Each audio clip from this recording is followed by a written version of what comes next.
Hi, welcome to PTSD911 Presents. My name is Conrad Weaver. I'm so glad you decided to join us today for this program. If you're new to the channel or to the podcast, I am the host of this show, and I'm also the director of PTSD911 documentary. And just a little bit about that, the film is currently in production. We're probably 2/3 of the way through production. We hope to have it completed by this fall. We are planning to have some release dates around the National First Responder Day, October 28th. So we're excited to be moving forward with the documentary film. And if you would like to keep updated as to what we're doing with the project and how it's coming along, please subscribe to our email channel. Go to our website, ptsd911movie.com, and subscribe, and you will be the first to know about anything that we're doing and about the premiere events that we are planning around the country. And you can also be the first to know about how you can bring the film to your community once it's ready to go. So we have some really exciting things happening behind the scenes as far as getting this into the hands of first responders.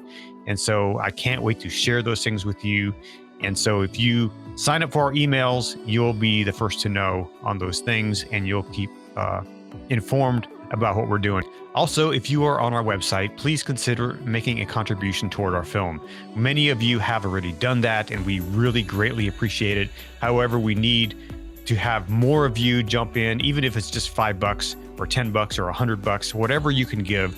We ask you to make a donation toward our film.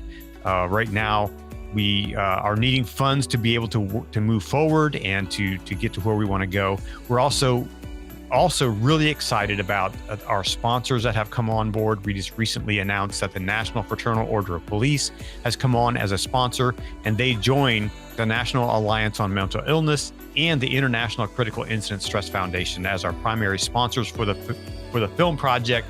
And we're also looking for that presenting sponsor, so a company organization who would like to join with us to be the presenting sponsor for this movie. We're looking for to offer that opportunity to an organization who would like to join with us to get this film produced and out there to the world. So if you'd like to do that, please go to our website. There's a form on there to fill out, and we'll get connected with you for that information. So that's the story of the project. Today, we have an amazing program to bring to you. We have an amazing individual. His name is Keith Hanks. Keith is a former firefighter and EMT. He retired in 2017 after 21 years on the job. Thanks, Keith, for your work. He's an advocate for PTSD and mental illness awareness, for suicide prevention, and breaking the stigma. And he's been an advocate since 2015. He's an author currently working on his very first book about his own life and experience with PTSD. He is a first responder peer support group member, a public speaker on the subject of PTSD, mental illness, substance abuse, alcohol abuse, and suicide awareness. And he's currently working towards being certified as a life coach specifically aimed at the first responder world. And it's my privilege to bring Keith Hanks to the PTSD 911 Presents stage tonight. And so without any further ado, here's my conversation I had a few weeks ago with Keith Hanks. Well, Keith Hanks, welcome to PTSD 911 Presents. Thanks so much for joining us today. Thank you, Conrad. It's a pleasure to be here. Yeah, so for our audience, tell us a little bit about who you are and what do you do? So I was a firefighter and EMT in Massachusetts for 21 years, from 1996 till 2017, when I retired due to severe complex PTSD symptoms. During that time, I was a training officer for both the fire service and the EMS world. I started at age 18 as an on-call member in the fire service. I ended up going full-time in private EMS in 2001, maintaining shift work at the firehouse throughout the entire time. And when I went out in 2017 due to PTSD, one of the main reasons I went out was due to lack of support and I guess you would say education on the part of my coworkers and whatnot when it came to PTSD. So I felt very abandoned, and it finally got to the breaking point where I retired, and at, I say only, but only 21 years. I was 39 years old. I was pretty young. So since then, it's been my mission, life calling, if you will, uh, new adventure, to continue to advocate for PTSD, to tell my story, to do what I can, whether it be social media, now podcasts. I do public speaking. I've had a few venues with that. So it's sort of my new direction in life, a new part of the job, so to speak, that has given me a lot of fulfillment and hope for the future with other first responders who may be going through what I did. Let's go back to where early in your career when you first had maybe one of your first traumatic experiences. You don't have to describe what it was, but what happened to you out of that one of those first traumas that you experienced? So, like I said, I started when I was 18 years old. I was a kid. I was a senior in high school, and we had a lot of bad calls pretty much right away. It was the 90s. Things were a little bit different, whatever. And we had a fatal fire 3 months into me being on the job, and I immediately noticed. Now looking back on it, maybe not as much at the time, but I immediately noticed that I felt a little detached from my emotions.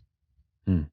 And I think looking back on it now, maybe not at the time because I was so young, so impressionable, cocky, that it was because it just wasn't spoken of. We didn't really deal with what the situation was. That, not only me, but another few younger members just went to a very bad fatal incident. And we didn't speak about it. We didn't ask if we were okay.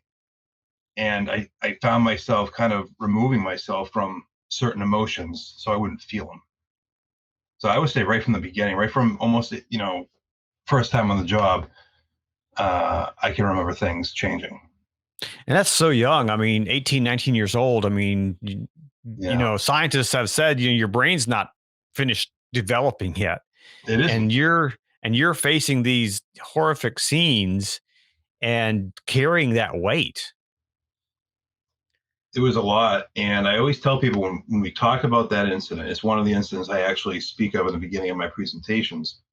I always revert back to 24 hours after that call. I was sitting in a high school classroom taking a math test. Hmm. And I always remember that. It has such a powerful meaning to me that after dealing with what most adults don't, I went back to being a Mhm. kid again. Mhm. You know, I mean, is that something that did you go back to school and did you talk to your buddies about it, or is that about what you've seen and heard, or what, how'd you handle that? so when I got on, I actually got on with a friend, a school friend of mine. Mhm. He was the only other person who was on the fire department with me in that high school. So we did discuss the call, but for him it was different because of when he got there and what he saw versus what I saw because I was on the first truck that saw everything unfold. And we discussed it, but still, because the environment we were immersed in with the senior guys, and for me, my relatives, because my entire family's been in the fire service forever, we weren't being encouraged to talk about it. It was a very unspoken of thing. Even the critical incident stress meetings where you guys want to talk about it, most said no, and they were like, okay, donuts and coffee in the back, and that was it, and that's how it used to be. Hmm. So I don't think we Wow. really spoke about it after. And so, as we know, post traumatic stress tends to be cumulative. It just, you have one incident, then you have another one, you have another one. So even after those traumatic things, and I'm assuming you were a volunteer at that point, On call volunteer, yeah. on call volunteer, yeah. At what point did you decide, what, I can put up with these things to go full time into this? I mean, what made you make that decision? It was pretty much right away. I knew because of my family background, that I was going to pursue it as a career, not necessarily because I 100% only wanted to be a fireman, but more of it was so impressed on me to do it. So I knew before even my first fire, even before that call, that I was going to want to pursue it as a career, which I did. And um, because it wasn't how it affects you wasn't spoken of. I just thought that the way it was affecting me was the way it was going to be. So I'll just push on, go through it. It's going to be like this. It's not going to get any better. Just do the job, and it doesn't matter where you work. You're going to see stuff, and it's going to affect you, and it is what it is. Mm-hmm. And so you went into it at how old were you when you went full time? I started doing full-time private EMS after my 22nd birthday, and at the same time, so I started doing more full-time shifts at the firehouse. Mm-hmm. And also, and those full-time shifts, I'm assuming they were probably shift work as far as like 24 on, 48 off, that kind of a scenario. They were different ones because of the combination level department that mine was. We had 8-hour regular shifts, and then they had the actual ambulance coverage shifts, which were like 10s and 14s. Mm-hmm. So oftentimes I would do either a day shift or a night shift, or I would do a 24. It just depended. Mm-hmm.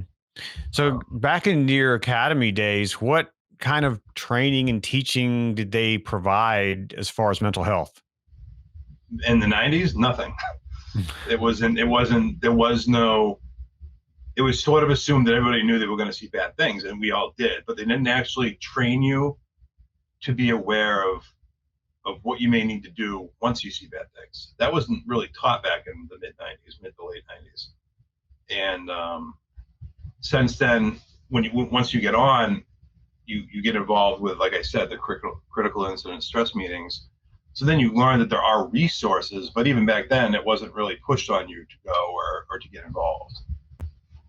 Did you see others who were in your career time? Did you see others who were suffering and they went off and, maybe they ended their life, or they got or became alcoholics? Did you see that happen?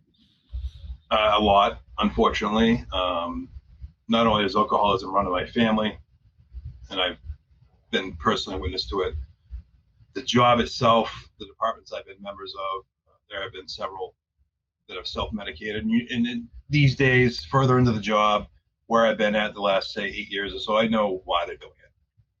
No one's come out and been like, hey, I'm having a tough time because of the job or because of what's happened to me or what I've seen. But it's that. And then there's everything else. There's the divorces. There's the strained relationship with their kids, with their family, not doing well at the job. The things that would happen with like promotions, getting turned over for promotions, getting removed from positions, people who are struggling to hold it together, not only in their personal life, but when it started affecting the job. And then, of course, there have been several people that I've worked with over the years that have ended their own life. And I've had 6 attempts myself, and it's a nasty. PTSD is very nasty and ugly. So describe a little bit for those who haven't been there. Describe how your life kind of goes into this dark hole where you feel that, ending your life is less painful than going through it.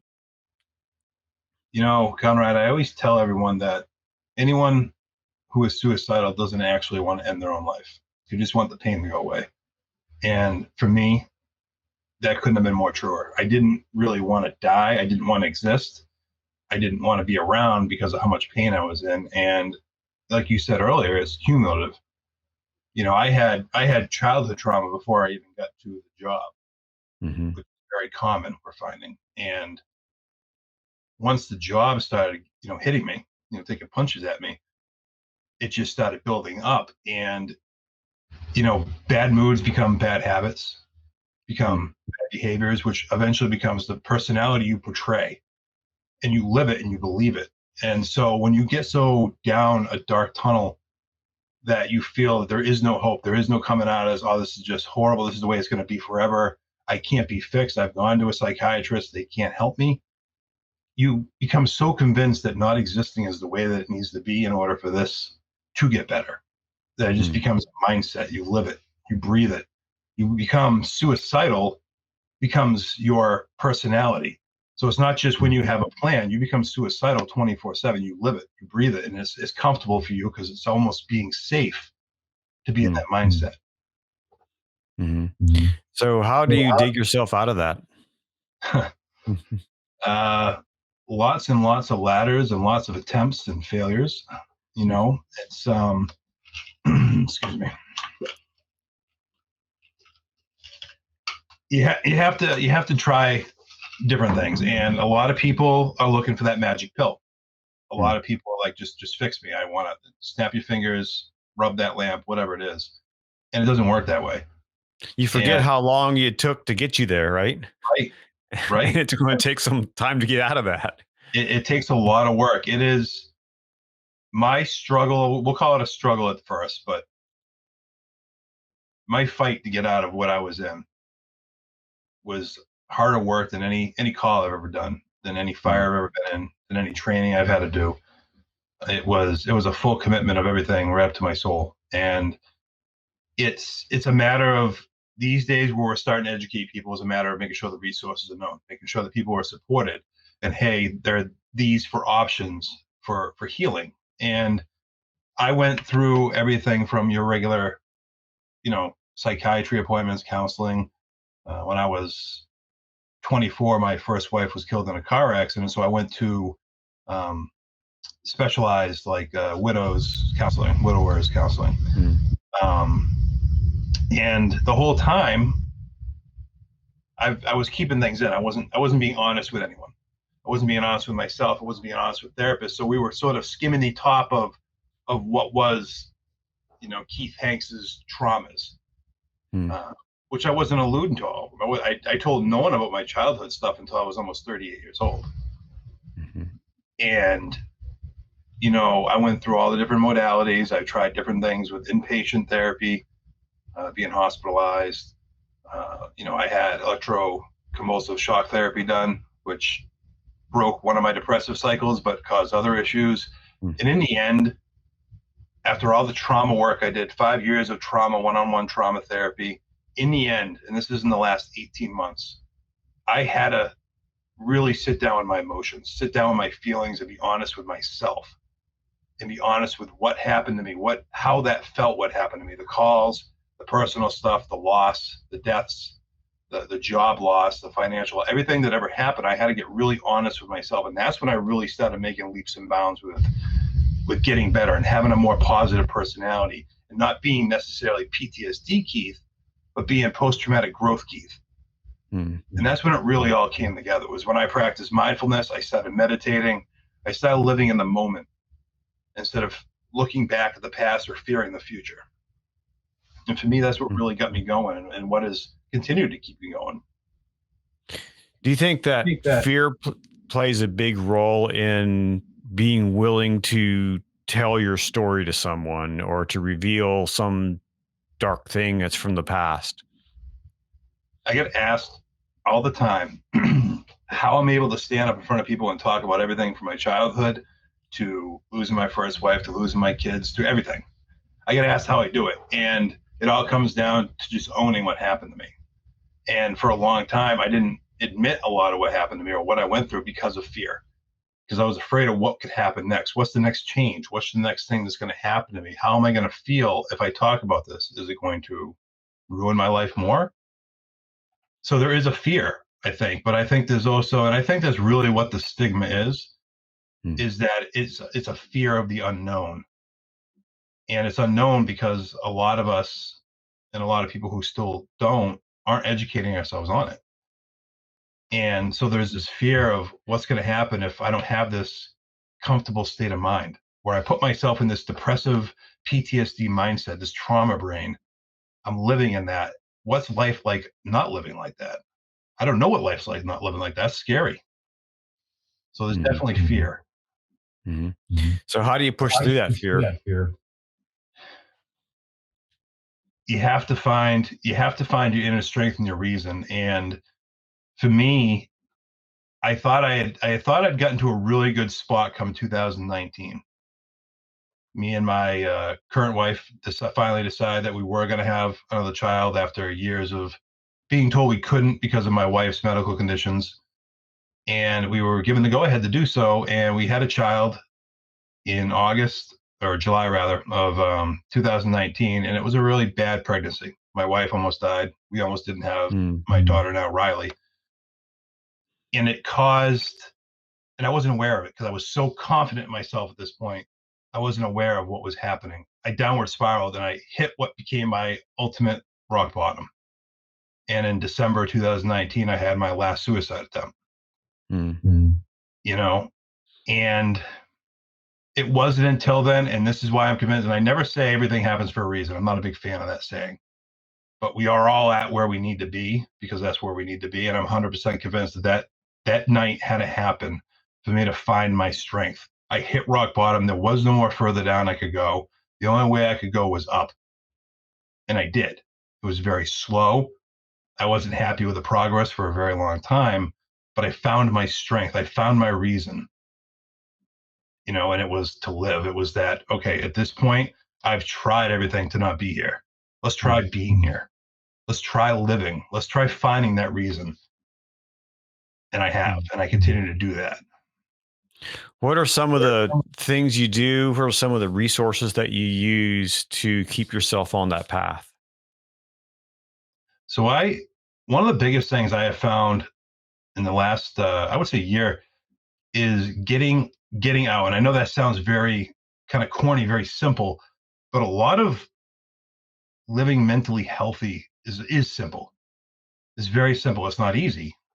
It is very simple. And so my big thing is getting out in nature. I do a lot of rail. We have rail trails up here in New England, old railroad paths that are now maintained for walking or hiking.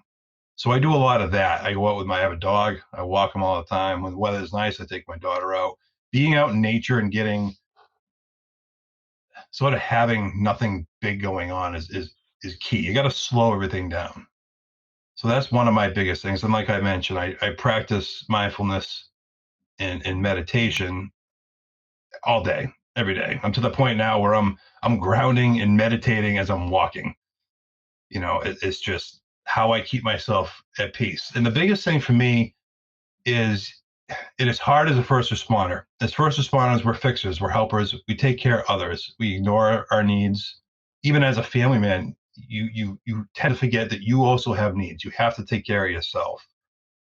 And so for me, it has been a learning curve to sit back and be like, okay, Keith needs to do this. Keith needs 2 hours to go in and just sit and read a book. Or, daddy can't be daddy right now. He needs a minute. And even just as a man, as a human, most people are pretty selfless and they always think of others before they think of themselves. And we have to think of ourselves sometimes if we're going to live a mentally healthy life.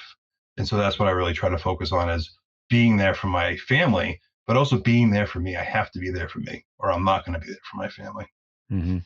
It's so important for anyone to you take care of yourself, but I think especially for first responders, for those who are the helpers, right? You can't help. Well, it's just like when you get on an airplane, they say, when the oxygen mask fall, you first put the thing on your own face, and then you put it on your significant other's face, your child or whoever, because you have to first be healthy yourself. And I, Yep. I think that goes to anyone who's a helper. You have to first focus, but there has been in the past so little focus on that, on healthy people that can help. And um, how can you change that mindset in an agency, in a department? How can you change that, even globally to that? Hey, first responders need to first focus on themselves first.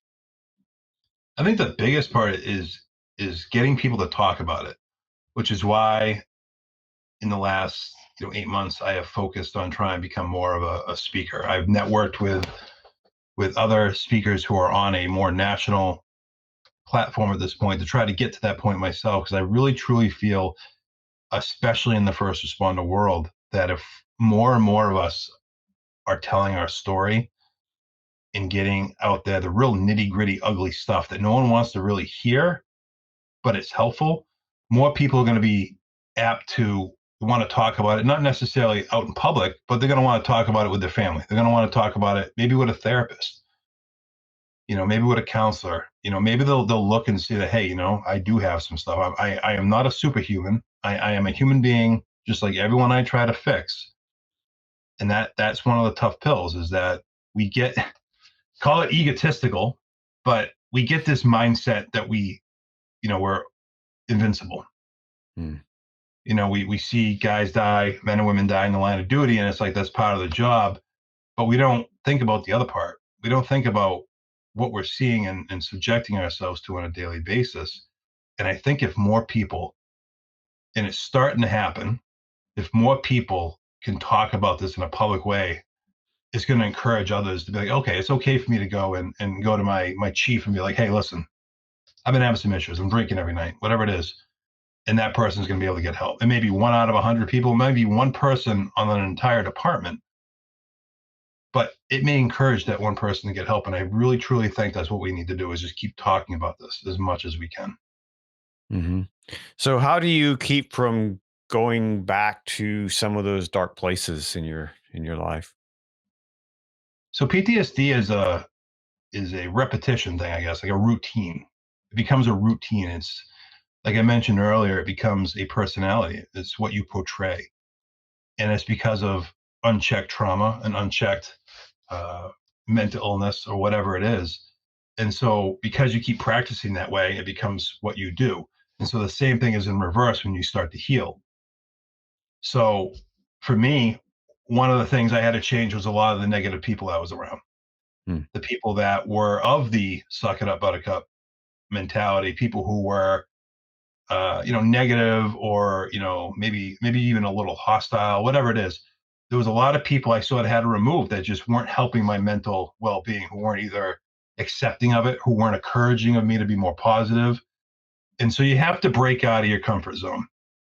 And for me, that's what I had to do. And every day, whether it's when I first wake up and my feet are hanging off my bed and I'm like, all right, today's going to be a good day. I literally have to tell myself that. You can't sit there and be like, oh well, I got a headache when I woke up. Today's gone to hell.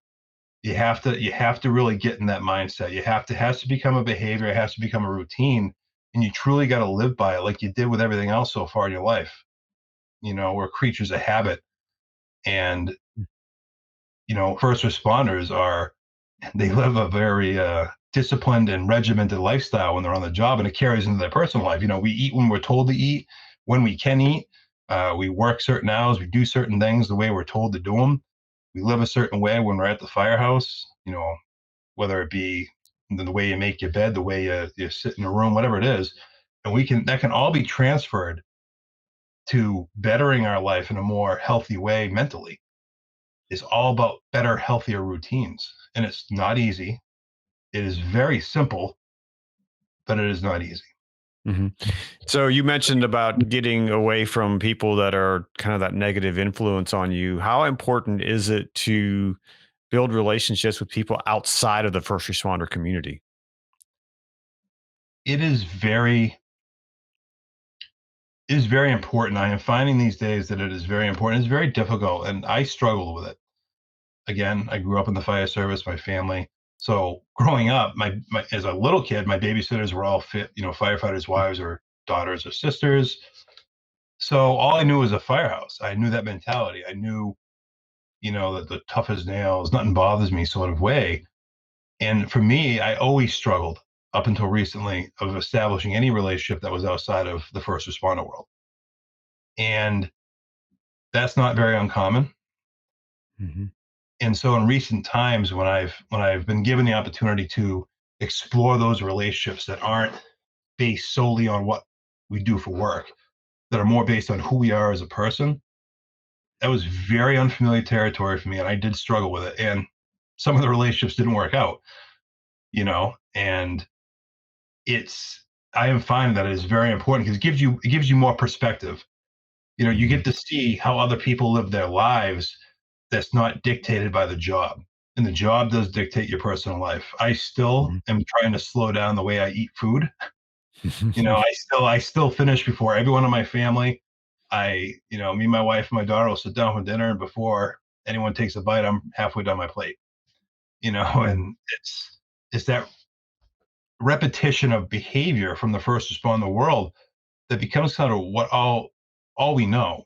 And when you get to Hmm. a relationship with someone who doesn't necessarily live that, it can be really refreshing, and it has been for me. It's been a different perspective. Oh, what do you mean you don't sit on the edge of the couch the whole time waiting to have to run out the door for no reason, apparently. You actually relax when you watch TV. You actually sit back and get comfortable when you read a book. You don't, keep your boots on in the middle of the night. That's weird. So it's getting those relationships that are based in other parts of life is very important. Hmm.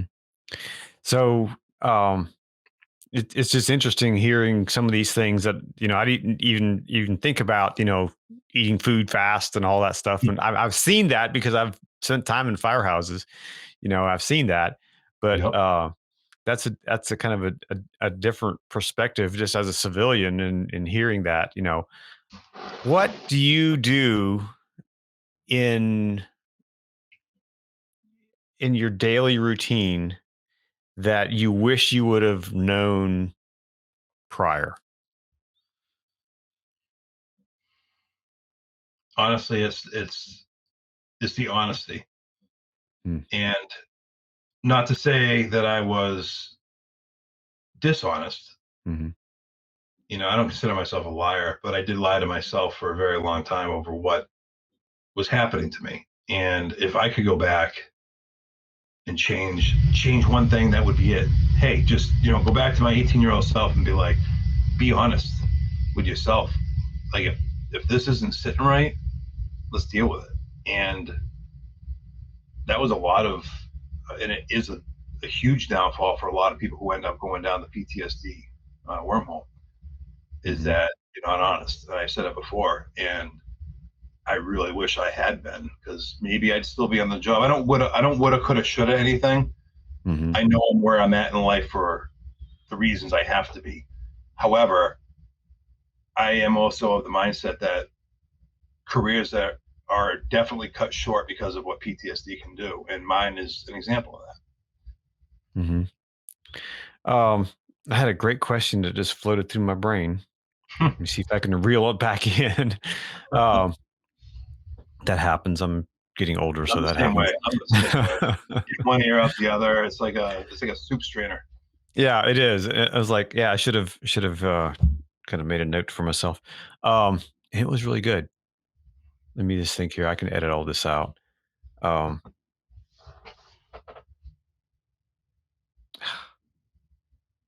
I know it had to do with, man.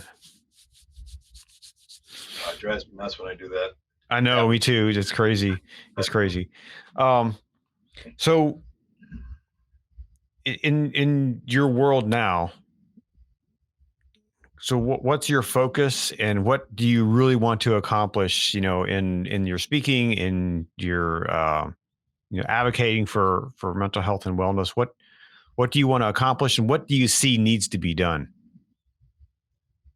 So, like I've kind of alluded to, talking about it's the big thing, honestly, and that's sort of what I've begun doing. I've become very, very transparent on social media, and obviously when I do speak, um, and I met a gentleman years ago who started a peer support Zoom group meeting through Facebook, and we all meet twice a week, and we kind of support each other, talk about PTSD, get it out there, and so that's become very, very important for me. Where we've got people who are sort of the older school mentality that have joined this group who are now talking about it, who have come out about their stuff. And one of the other things that's for me is very important is that in 2015, when I first got diagnosed officially with PTSD, I was still on the job, and I began journaling, sort of Mm. my memoirs, if you will, and it quickly became what is now my life story. It's a book. It is not published yet. Sort of it's a lot. It's 600 pages, so I don't know where to go with it. There's a lot of stuff that doesn't need to be in there. It could be in there. So I'm sort of in the pre-editing phases of it. But I honestly feel that the more stories that are out there, the more we talk about this, um, the more it's going to break down. And that's sort of my focus with my own goals with my life, is that I want to get my book published. Um, I'm working on some other avenues which are in the very beginning stages when it comes to getting my story told in other ways. that I'm putting a lot of energy into, and I didn't think I would. I was a training officer for so long, but smaller groups doing things like education is one thing, but telling my life story in front of people I wasn't 100% sure I was going to be able to do, but I love doing it. And doing it, and this is going to sound weird, but it's very empowering. When you stand in front of a room with, the last one I did was 150 people or so in a room, from everything from frontline fire and EMS and police and dispatchers to administrators, chiefs, commissioners, whatever it is, and they're all sitting there listening to you. And then after they come up to you and they give you a handshake, they pat you on the back, they tell you, "Oh my God, that was amazing." It's very empowering.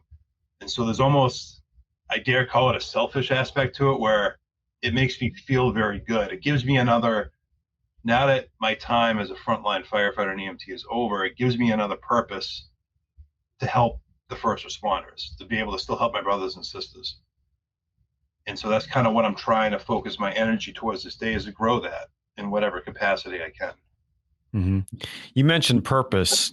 How important is that in, if you are a frontline firefighter, EMT, paramedic, a police officer, a dispatcher, how important is it to really distinguish what your purpose is? Maybe it includes, but even outside your occupation. I think with the first responder world, we're very identity based. Hmm. For a very long time, I was, firefighter Hanks. I was EMT Hanks. And because of what I did for work, it just carried over even off the job. And so we become what we do for work. And that's fine, because it does take a very special person to be able to do this work. I Sure. don't disagree with that. But it's the reason why there's only about 1% of the population that can do it, or that does do it. However, at some point, and some people can do this, but a lot of us cannot on the job, you have to find out really who you are. Hmm. Who are you? Okay, you're a firefighter, you're an EMT, that's your job. And it does kind of become who you are because of what you're able to do. You're able to put your life behind someone else's. Someone else's life is more important than your own when you're doing your job, and Mhm. that's fine. But who are you? What makes you able to do that? What makes you able to do that and be a father or a mother, a brother, a sister, a son, a friend, whatever it is? You need to find out who that is. And for me, I didn't find that out till I was like 40 years old. Hmm. And I already had this baggage that I was dealing with, but it wasn't dealt with. And so here I am dealing with all my traumas, headlong with them, you know, hashing them out and dealing with them. And I'm trying to figure out who I am, because I'm no longer on the job now. So who am I?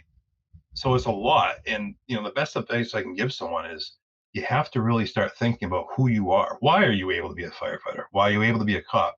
Why are you able to do this job? And it comes back to being honest. And when you have that honesty, you're also going to realize that you need to take care of yourself. Hmm.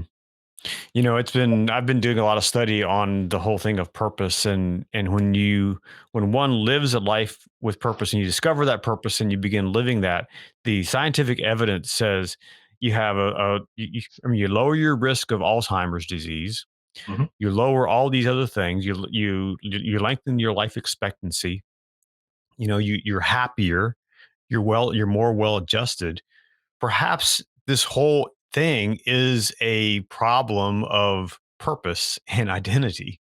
Hmm. You know, if we can help first responders discover that early on, that they have a greater purpose than just their job, responding to squirting water on fires or cutting people out of cars or whatever it Hmm. is they do, that's the job. But that is part of their overall purpose. Perhaps, not saying it's definite, but perhaps we'll see less incidents of people, suffering from PTSD. I don't know. Just an idea. I think it spills over. I think it's a lot of, I think what happens with a lot of these men and women who end up with significant PTSD that's unchecked, and you start seeing things like domestic violence issues, you start seeing alcoholism and drug use, you start seeing suicide attempts or successful suicides. You know, Part of it is that identity that sort of you struggle with, in your personal life. When you have, like, for me, in my personal life, it was, who am I to my wife? She doesn't see me as just a firefighter. Yeah, that was Mhm. sort of a turn on when we first met, but that's not who I am to her. Mhm. She loves me for the man I am. So who's the man that I am? Mm. And you have to find that purpose, that identity that goes beyond what your 9 to 5 is, so to speak. Mhm. And when you're in it, you sometimes can't. And like I said, I've met men and women who can balance the job and purpose and their personal life, and maybe, they're not necessarily having PTSD. The job has affected them somehow, but it's not necessarily to a point of trauma. But when you get to the point of trauma and you've gone down that trauma brain, you have that trauma personality, you lose focus on what your purpose and what your identity really is. The only thing you can focus on is what you do on the job, because that's, So it's it's causing the instant. pain. Yeah, and it's instant gratification too. When you go to work, Mhm. I'm going to go to a fire. I'm going to put that fire. I'm going to feel great. I'm going to save that baby. I'm going to, do CPR on the ground, whatever it is. I'm going to, help someone out of a car, whatever it is. You get that instant gratification, which enforces that identity. But what Mhm. about when the job's not there? Like in my case, when I had to leave because, the trauma was literally killing me. What was my purpose? I didn't have one, so I spiraled. Mhm. And it's inevitable. If you don't have that purpose of who you really are, you're going to spiral. Yeah. The other week I have another podcast that I launched here recently called Explore Purpose, and it's all about, I interview interesting people that I've met and talk about purpose and meaning in life. And so one of the first people I interviewed, I asked her that question, who are you and what do you do? Well, I asked her, who are you? And she starts with, well, I'm a Capricorn, I'm a Pittsburgh Steelers fan. And then we laughed Right. and we had this chuckle because what's the typical response when I ask, who are you? Your job. Your job, right? And I Yep. guarantee it, you can walk into any firehouse or any police precinct or any dispatch call center and you ask those individuals, who are you? What are they going to say? The job. They're going to say they're a captain. They're going to say they're a firefighter. They've done on the job this long, yada, Yep. yada, yada. Yep. Yep.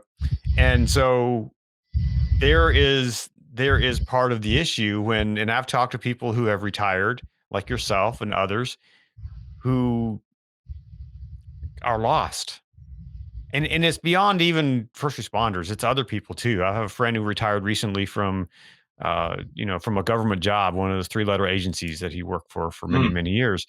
And it was like, now who am I? Now what do I do?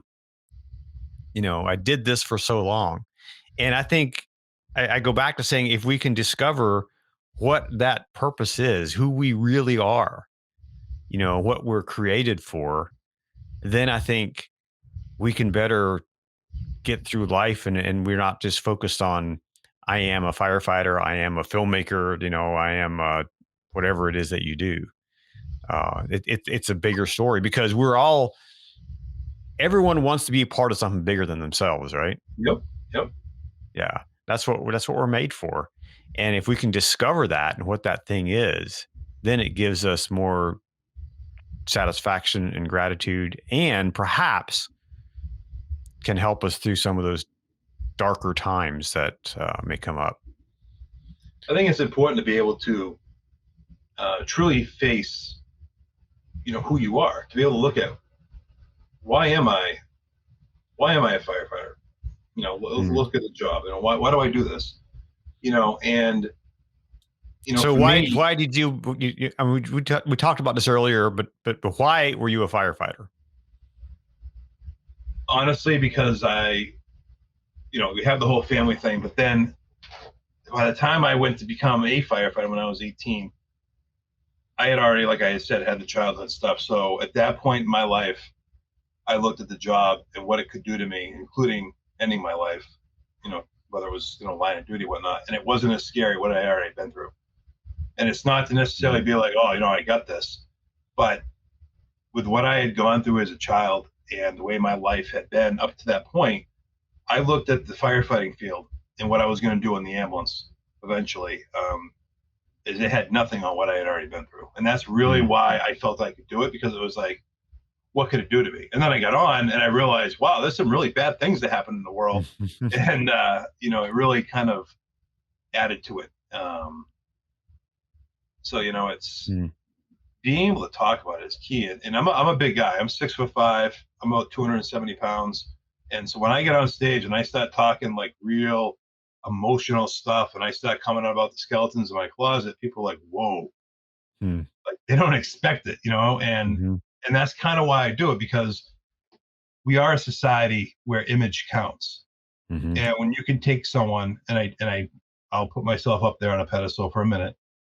When you can take someone my size and put them on stage and have them come out with what I do, it packs a lot more power than your quote unquote average size human being. Hmm.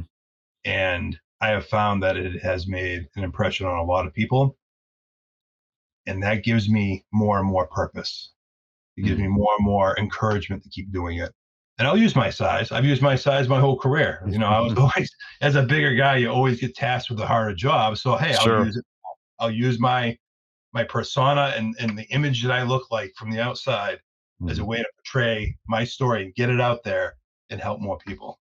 Hmm. I'm okay with that. Mm. So, for the individual who's watching this or listening to this and they're in that dark hole, they're in that place where they don't know where to go, what's something practical? What's the first step that they should do to start crawling out of that? The biggest thing I can tell people is you gotta come back to the now, what's happening right now. And one of the biggest slippery slopes that I always got into is I was always comparing, and not necessarily like what with other people. I was comparing the current situation with ones I had been through in the past, and that's part of trauma brain. That's a textbook PTSD response. Is that whatever's going on in your life right now is eventually going to be as bad as the bad things that happened before. And the biggest advice I can give someone is you have to slow everything down. You got to try as hard as you can to just, you don't need to kumbaya, get into a yoga position or meditation or anything. You just need to ground yourself. You have to take 2 seconds to be in the moment you're in. For me, when I get to it, because I still do, I have to self check all the time.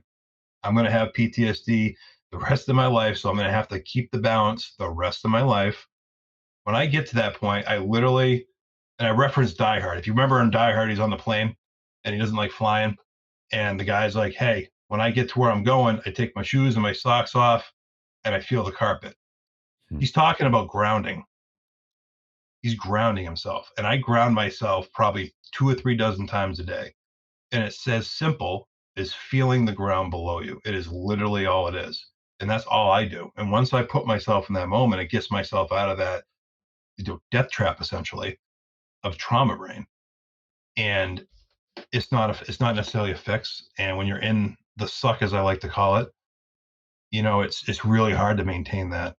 But it comes back to just being in the now and not thinking about the past or what could be or what's going to happen. It's what's happening right now. What smells? What do you feel? Close your eyes. What do you hear? It's literally grounding is what really kind of gets you out of that moment. Mm. For me, at What are least. some, yeah, thank you for sharing that. What are some resources that you've found that are uh, organizations or resources that people can reach out to for help if they're looking for help? So there's a lot of different avenues. Like I said, there's a lot of different modalities, and a lot of it depends on where you're at with your Mhm. PTSD, whether you're in crisis or you're just like acknowledging that you do have some things going on. You're Obviously, struggling. if you're contemplating suicide, call the suicide hotline. 911 Yeah. hotlines, get to a Hmm. hospital, call the cops, whatever it is. But if you're acknowledging that you may have some traumas, that you some things have happened that are affecting you long term, the biggest advice I can do is start looking for trauma based therapy. You can do quite a bit of work. And I always tell people that you can do all the therapy you want, all the invasive procedures you want, take all the pharmaceuticals you want, but at the end of the day, you have to make the changes. Hmm. However, you need to get to a point where you know you can make those changes. Hmm. And a lot of those things, the treatments, the pharmaceuticals, the whatever it is, can get you to the point where you can make those changes. Hmm. And so a lot of times out near me, we have some different programs. We have less programs now. Unfortunately, COVID has shut down some first responder based programs around here, but we have McLean's Hospital in the Boston area. It's right outside of Boston. They're a very big establishment. They do all sorts of mental illness, but they have a first responder specific program called the Leader program. which is everything from law enforcement to first responders to veterans. And it's a very good program. We've sent some people there through our peer support group that have gone through it in the last year or so. Then you have other things too. So you have hospitalization sort of level when it comes to stuff. You have your counselors and your therapists who you can tend to connect to after you go to a hospital. But then there's places that are like retreats that are sort of like just a place to get away. And you're seeing more and more of them in this country for first responders. Veterans have had them for about a decade or decade and a half now. They've been more veteran-based ones. But there are a few. There's one out by me by the name of On-Site Academy, and they take people from all over the country. I've met people there from California, Florida, whatnot. And it's not, they do some therapy. They do EMDR therapy, the left-right brain therapy there. But a lot of what they do is just very holistic. They do yoga, they do meditation, they do massage, they have Reiki sessions, they have quiet time, they host AA meetings. And a lot of times the non-invasive sort of laid back way can help someone who's just in the beginning of acknowledging that they may have some stuff going on. It doesn't necessarily have to be sitting with a doctor in a room in a quote unquote psych ward, if you will. So there's a lot of different avenues, and I tell people you got to be open-minded with it. And I've tried all of them. I've been to all these places. I've tried different modalities, and a lot of it has helped in the long run. But in the end, once I got to the point where like the traumas were sort of roped in, and I sort of debriefed them, if you will, I made the changes in my life. I put my foot down and was like, I'm not going to be like this anymore. I don't want to be like this anymore. I want to be a good father. I want to be a good husband. I want to be a good leader. I want to be someone that people can look at and be like, wow, that guy. And so I had to do it. And in the end, anyone who tries to get help, you have to make the changes. It's not just psychiatrist ain't going to do it for you. Your yoga instructor is not going to do it for you. Whatever it is, you have to do it. And that's a scary thing for a lot of people, is making that change. I think that's an important message to hear. Just that it does take a lot of hard work, and it's a process. But you have to be willing to do the work to get there. It's just like I made a film a couple of years ago about the opioid crisis and people in recovery. And one of the things that I have people in recovery tell me over and over again, I have to do the work. Yep. If I don't do the work, I'm going to relapse. I'm going to go back into using dope. And so it's that, and it's the same thing with this, that you have to be willing to do the work to get to where you want to go. And sometimes, like you said, you have to have a little push with some medication, some other things to clear the brain to get you that place where you can say yes to doing the work. So I think that's great advice. I tell people all the time, we in this job, we really push training. The first responder world, we're all about training, being prepared for that one call in a lifetime that we'll need these skills for, maybe.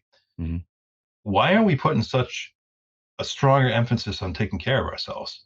I mean, how can we go into a job, no matter what part of the first responder world or even the veterans, how can you go into a job knowing you're going to deal with the absolute worst of society and not expect it to affect you? You're a human being.